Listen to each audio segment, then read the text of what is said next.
कितना सुंदर कहा है।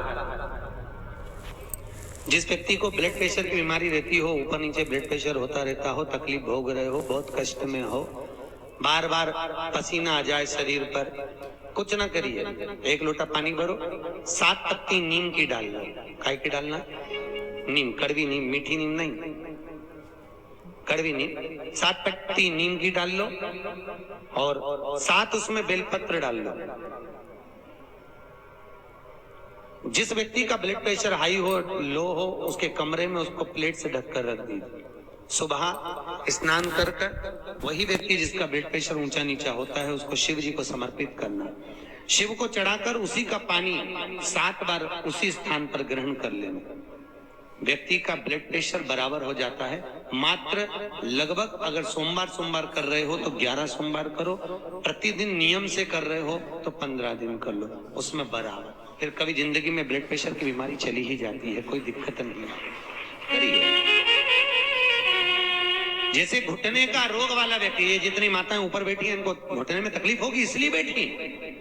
शिव महापुराण की कथा कहती है, शिवरात्रि के दिन रात को 12 बजे शंकर जी के मंदिर में चढ़ी हुई बेलपत्र उठाकर शिव मंदिर का शिखर देखकर 12 बजे रात को उस बेलपत्री को चबा चबा कर खा लो। जिंदगी में कभी घुटने का दर्द रहता ही नहीं, कभी जिंदगी में नहीं रह सकता। अगर डॉक्टर बोले कि घुटना बदलो तो पहले ये प्रैक्टिकल करके देखना शिव पुराण का। डॉक्टर बोले कि ये दवाई खाओ, वो दवाई खाओ, पहले ये दवाई खाकर देखो शिव पुराण। प्रैक्टिकल जरूर करो। और हम तो कहते हैं प्रैक्टिकल भी अगर काम नहीं चलता। एक महाराज प्रवचन दे रहे थे, प्रवचन में कह रहे थे, भैया शराब नहीं पीना चाहिए, गंगा नाली का पानी है, गटर में पड़ा हुआ पानी है, मत पियो, पी पी के बर्बाद हो जाओगे। उसी में महाराज का पहचान वाला बेटा था, उठ के खड़ा हो गया, ओ महाराज तो इतनी बड़ी बड़ी बात कह रहा, तेरा सग्गा भाई पी के तो गटर में पड़ा, नाली में पड़ा, और तू हमें ज्ञान दे रहा। महाराज जी को क्रोध नहीं आया। महाराज जी ने कहा, भैया देख, मैं भी प्रवचन दे रहा हूँ, मेरा भाई भी प्रवचन दे रहा है, बस अंतर इतना है मैं मुंह से समझा रहा हूँ, मेरा भाई प्रैक्टिकल करके दिखा रहा। मन तेरा, तू कैसे समझेगा? या तो मुझसे समझ जा या प्रैक्टिकल देख के समझ जा। तो आपसे निवेदन है, प्रैक्टिकल जरूर करो, प्रैक्टिकल करे भी करना है जरूर। ये भान होना चाहिए, कहीं हो सके सियोर वाला महाराज झूठ तो नहीं बोल रहा। इसलिए शिवरात्रि के दिन, मुख्य शिवरात्रि के दिन रात को 12 बजे शंकर पे चढ़ी हुई बेलपत्र जिस शंकर के मंदिर की उठाओगे उसी शंकर मंदिर का शिखर देखकर चबा चबा कर खाइए। कभी जिंदगी में घुटने का रोग नहीं हो सकता, जिंदगी भर। पर इसका मतलब नहीं कि तुम्हारे घुटने चालू हो जाए तो तुम शॉपिंग मॉल में ही बैठी रहो। ईमानदारी की बात है, आज के जमाने में संतों ने रिसर्च करा है। क्या रिसर्च करा?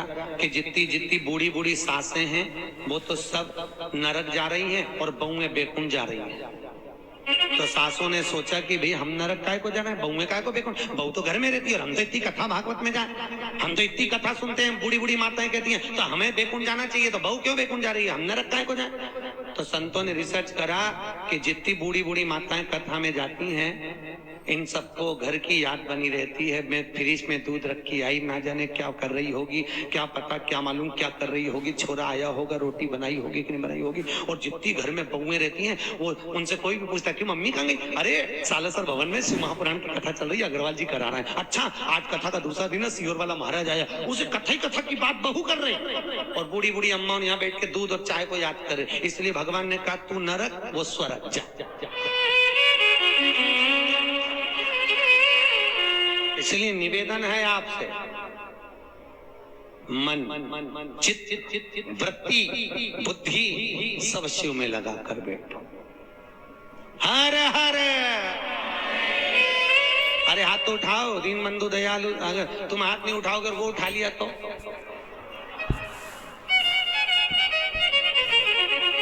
उठाओ जम के, हर हर। बहुत बढ़िया। हम नहीं उठाएगा वो तो हाजिरी भरता है। पहले के जमाने में आप लोगों को तो मालूम होगा, हम तो छोटे थे जब हाजिरी भरते थे, नाम आता था ना, जैसे आप लोग नाम, टीचर नाम बोलते कर लो, यस सर, बस उसी तरह शिव पुराण में हाजिरी भरते रहो। जब जैसी हाजिरी भरोगे भगवान समझेगा हे, नहीं तो भगवान, तूने हाथ नहीं उठाया, भगवान समझे निपट गई, यमराज को भेज दिया ले जा। तो इसलिए हाजिरी भरते रहो हे। हर हर महादेव। देव का मतलब है देव। हाथ ऊपर जाके ऐसा कर दिया कर, देव गाड़ी देव, बंगला देव, देव हर हर महादेव देव। प्रभु करुणा करिए, शिव कर, शिव दयाल, शिव जैसा कोई। अब ब्रह्मा जी के मुख का क्या बना दिया? बट का वृक्ष। शंकर जी की आराधना का केंद्र हो। शिव जी का एक नाम पड़ गया, बटकेश्वर महादेव। क्या नाम पड़ा? बटकेश्वर महादेव। बटकेश्वर।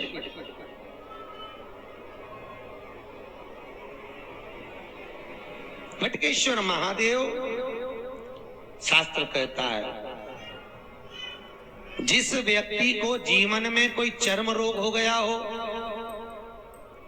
चमड़ी का कोई रोग हो गया हो, गाय की गोबरी, गोबरी जानते हो? अलूनी गोबरी। अलूनी गोबरी का मतलब एक कंडा अलग बात है, उसको थाप थाप के बनाते हैं गोबरी को। एक होती है गाय ने पोटा करा, पोटा करा वो सूख गया, ऐसे किसी सूखा सुखाया पोटा लेकर आओ, उसको कंडे को जलाओ, जलाकर उसकी राख तैयार करो। राख को सफेद रुमाल में रखकर सोमवार के दिन बिना किसी से बोले शंकर जी के मंदिर में जाकर उस राख को, उस भस्मी को शिव को समर्पित करो। चढ़ाने के बाद उस भस्मी को वापिस उतार लो। उतार कर जब हम स्नान करें 5 दिन लगातार उस भस्मी को पानी में डालकर स्नान करना चालू कर दो, चर्म का सारा रोग समाप्त हो जाता है। डॉक्टर की जरूरत ही नहीं पड़ती चर्म रोग से। भस्मी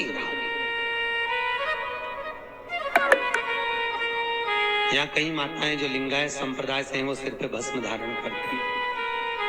बस कई पुरुष लोग भस्म धारण करते।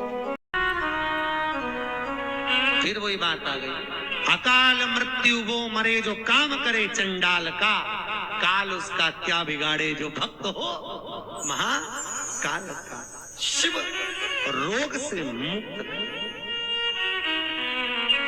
आरोग्यता देते हैं। मेरे भगवान शंकर आरोग्यता प्रदान करते, रोग से मुक्ति। त्र्यंबकम यजामहे सुगंधिम पुष्टिवर्धनम। भगवान रोग से मुक्त कर। समय आया, आगे जो वर्णन आया भगवान शंकर के नयन अश्रु से रुद्राक्ष का वृक्ष उत्पन्न हुआ। क्या उत्पन्न हुआ? रुद्राक्ष। और रुद्राक्ष का वृक्ष भगवान शिव के नयन अश्रु से प्रकट होता है। एक मुखी से लेकर 14 मुखी तक रुद्राक्ष होता है। गले में पहनते हैं, आप लोग धारण करते होंगे। कई लोग तुलसी की माला पहनते हैं, कई लोग रुद्राक्ष की माला पहनते हैं। ध्यान दीजिए, ये तुलसी और रुद्राक्ष क्यों पहना जाता है? जैसे घर में जो मंदिर बनाया जाता है घर के अंदर, उसमें शिखर नहीं होना चाहिए। जिसके घर के मंदिर में शिखर होता है उसके घर में कभी जिंदगी में शांति नहीं रह सकती।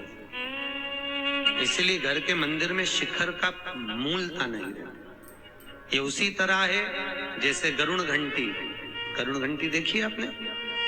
वो बजाते हो गरुण जी महाराज की घंटी। ये घंटी का नाद कहाँ कहाँ करना चाहिए? गरुण घंटी का नाद किया जाता है सबसे पहले भगवान के सम्मुख में, ठीक है। दूसरी जगह गरुण घंटी का नाद करना चाहिए फिर अपने रसोई घर में जहां पर परिंदा भरा है उस स्थान पर, पितरों की शांति के। तीसरी जगह जहां पर अपना लक्ष्मी रखते हो, अलमारी तिजोरी उसके पास में। चौथा घंटी का नाद करना चाहिए दरवाजे के पास में, दरवाजे के अंदर के भाग में। फिर पांचवा गरुण घंटी को घर के बाहर, घर से दरवाजा लांग कर बाहर खड़े होकर घंटी का नाद किया जाता है। कहते हैं जो ये 5 जगह पर घंटी का नाद करता है उसके घर में कभी संपदा की कमी नहीं होती। इतना गरुण घंटी के नाद की महत्वता होती है। पर दुनिया के लोग इतने आलसी हैं, बस भगवान की आरती करे तब घंटी बजाए, उसके सिवा धर दे। तो मालूम ही नहीं कि घंटी कितनी जगह बजाना चाहिए, घंटी का नाद क्यों करा जाता है। गरुड़ घंटी जैसे घर में रखा हुआ शंख अगर खाली है तो हमारे घर में रखा हुआ शंख अगर खाली रहेगा तो लक्ष्मी आएगी और जाएगी, लक्ष्मी टिकेगी नहीं। इसलिए घर में जिसके घर में छोटा सा भी शंख हो तो उसमें कटोरी में रखकर या कोई स्थान पर कलश पे रखकर उसमें पानी भरना चाहिए। अगर शंख में पानी नहीं है तो घर में लक्ष्मी नहीं, शंख कभी खाली नहीं। 33 करोड़ देवी देवता में केवल एक भगवान शंकर हैं जिनके ऊपर शंख का जल नहीं चढ़ता, केवल एक शिव शंकर के ऊपर शंख का जल नहीं चढ़ता, क्योंकि शंकाचूर राक्षस को भगवान शिव ने मारा था और शंकाचूर राक्षस की हड्डी से शंख जाति का निर्माण हुआ था। इसलिए शंख का जल शिव जी पे नहीं चढ़ता। शास्त्र कहता है जो भूल से भी शंख का जल शंकर को समर्पित कर देता है 1000 ब्राह्मण की हत्या के बराबर उसको दोष लग जाता है। इसलिए शंख का जल शंकर को समर्पित नहीं।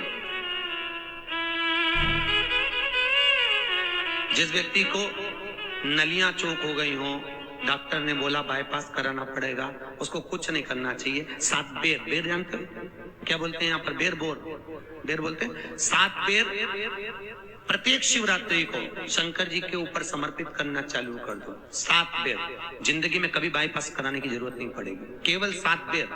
उसमें से 1 बेर 7 बेर चढ़ाओ, 1 बेर उठा के लाओ और वो व्यक्ति को खिला दो जिसको बाईपास के लिए डॉक्टर ने बोला है। फिर दूसरी बार चेक करवाना, वो खुद कह देगा कि बाईपास की जरूरत ही नहीं है, नाड़ियां क्लीन है एकदम, अटैक की बीमारी नहीं होती, हार्ट अटैक नहीं आता उस व्यक्ति को। जिसने प्रत्येक हर महीने की शिवरात्रि पर 7 बेर शिव को समर्पित करना चालू कर दिया, उसको कभी अटैक नहीं आ सकती, हार्ट अटैक की बीमारी नहीं। हमारा शिव दयालु